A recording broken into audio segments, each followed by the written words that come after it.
बिल्कुल। So hello everyone, welcome to IFS. मैं लोकेश आलो ने आज आपको आईएफएस ऑफलाइन के एक ऐसे अचीवर से मिलवाना चाहता हूँ जिन्होंने सीएसआर नेट की एग्जाम के अंदर बड़ी सफलता हासिल की है। सो मिलते हैं काजोल से। सो काजोल, कैसा रहा आपका ये आईएफएस का जर्नी? बहुत ही यादगार और अच्छा। चलो बढ़िया है। सो क्या रहा आपका रिजल्ट, मैं जानना चाहता हूँ आपसे। सर मेरा सीएसआर नेट जेआरएफ हुआ है with all India rank 150। 150। So congratulation आपको। सो क्या सोचा है अब आगे, क्या करना है? आगे तो पीएचडी ही करना है, अच्छा तो अच्छा, अभी देख रहे हैं, एप्लीकेशंस कर रहे हैं। बढ़िया बढ़िया। सो क्या रहा आपका ये जर्नी, जो स्ट्रगल भरी जर्नी थी? वैसे ये जो आपका अटेम्प्ट था, ये सेकंड अटेम्प्ट था शायद। हाँ।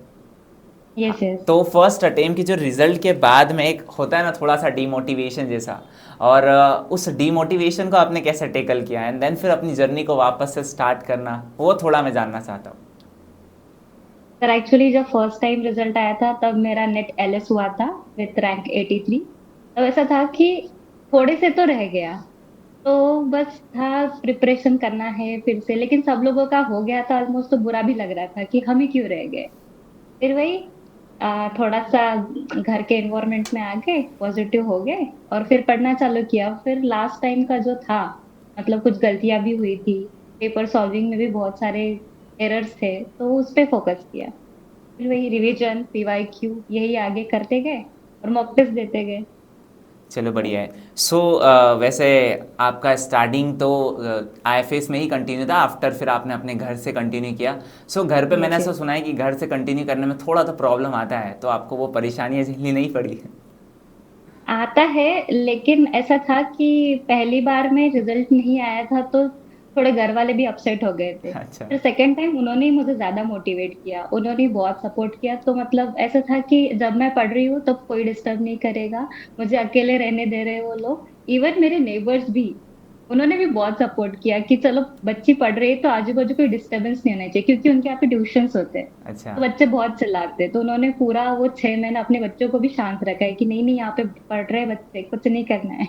अच्छा। बस ये घर चलो। वालों का सपोर्ट था, इसीलिए ये आज हुआ है। हाँ, बट मुझे भी ऐसा लगता है कि कंसिस्टेंसी मोर इम्पोर्टेंट होती है, बिकॉज घर वाले तो हमें अभी भी सपोर्ट करते हैं कि हम लाइफ में कुछ अच्छा अचीव यस करें। यस। यस। सो और ऐसा जब था कि आईएफएस का साथ छूटा ही नहीं कभी, तो मतलब पता था कि नहीं, अपने को करना ही है, सो जब आप कर आईएफएस लिया। आए तो आपने जब फर्स्ट टाइम आईएफएस देखा होगा, आईएफएस पुणे ऑफलाइन, तो कैसे क्या डिसीजन बनाया कि हाँ अब यही से करना है, जो भी करना है वो? एक्चुअली सर आईएफएस से मैं पहले यूट्यूब से जुड़ी थी।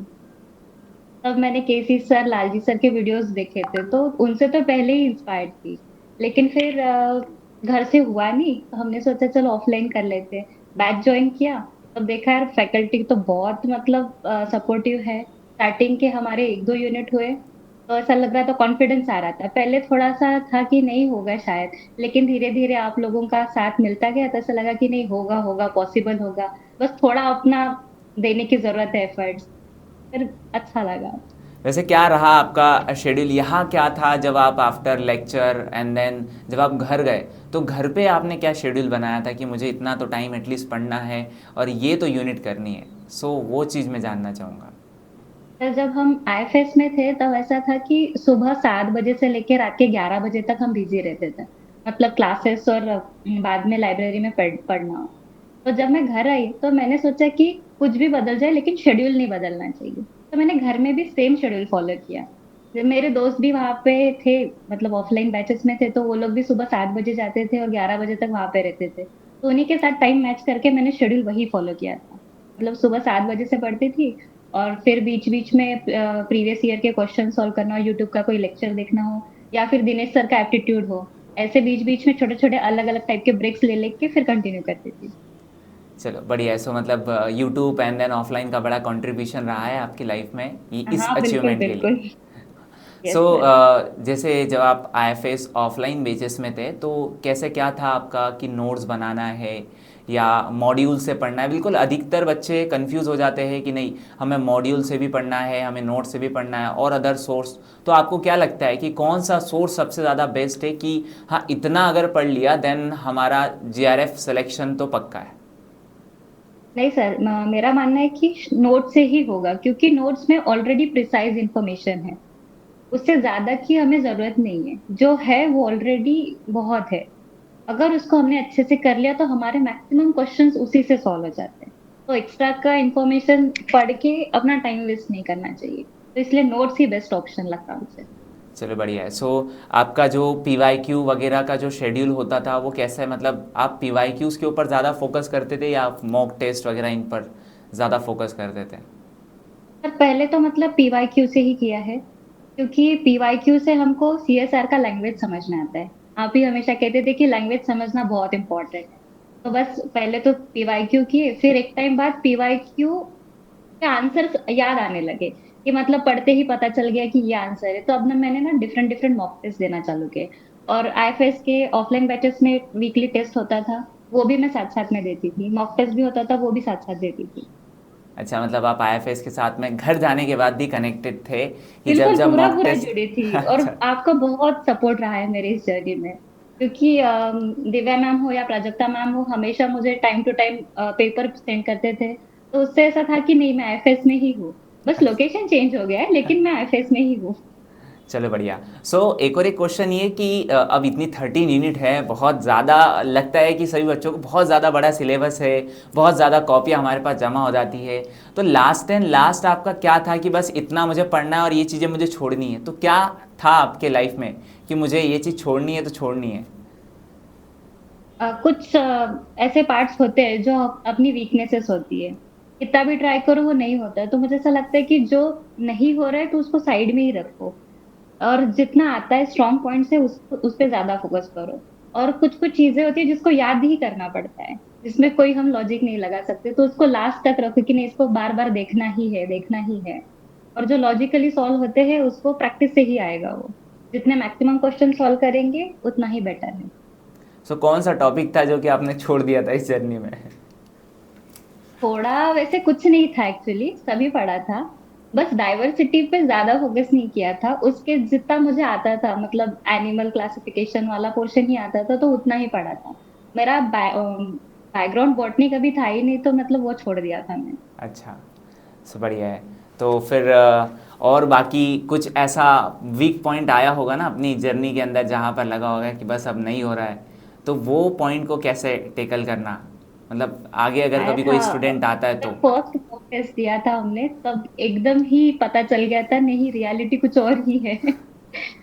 तब थोड़ा सा हो गए थे डिमोटिवेट, लेकिन लालजी सर ने तब बहुत समझाया था कि नहीं, ये तो आएगा ही। इससे और मोटिवेट होके अच्छे से रिवाइज करो, आगे के मॉक टेस्ट में तुम्हारा अच्छा होगा ही। तो वो एक पॉइंट था कि नहीं, थोड़ा सा डाउन हो गए थे, फिर से पढ़ना चालू किया, कर दिया, फिर वापस अपने रेंज में आ गए थे। सो मैं जानना चाहता हूँ वैसे कि आपने, आपका ये सेकेंड अटेम्प्ट था, तो कुछ तो ऐसी गलतियाँ होगी जो आपने फर्स्ट टाइम करी थी एंड देन आपको ऐसा लगा भी होगा शायद कि मैंने सेकेंड टाइम में भी ये मिस्टेक्स करी है। तो वो मिस्टेक्स को आप बताना चाहोगी जिससे कि जो व्यूवर्स आपका ये वीडियो देखेंगे तो उनको वो ये गलतियों को ना कर सके? सर गलती तो मतलब एक थी मेजर, कि पेपर जब सॉल्व करते तब क्वेश्चन सिलेक्शन नहीं बनता। वो प्रॉपर होना चाहिए।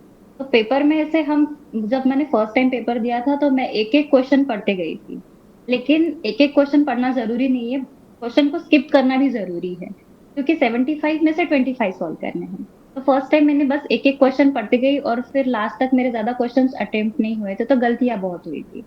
तो इस बार मैंने वो सुधारा था कि नहीं, इस बार क्वेश्चन पेपर राउंड में पढ़ा था, कि एक ही राउंड में पेपर सॉल्व नहीं किया, मल्टीपल राउंड्स में पेपर सॉल्व किया।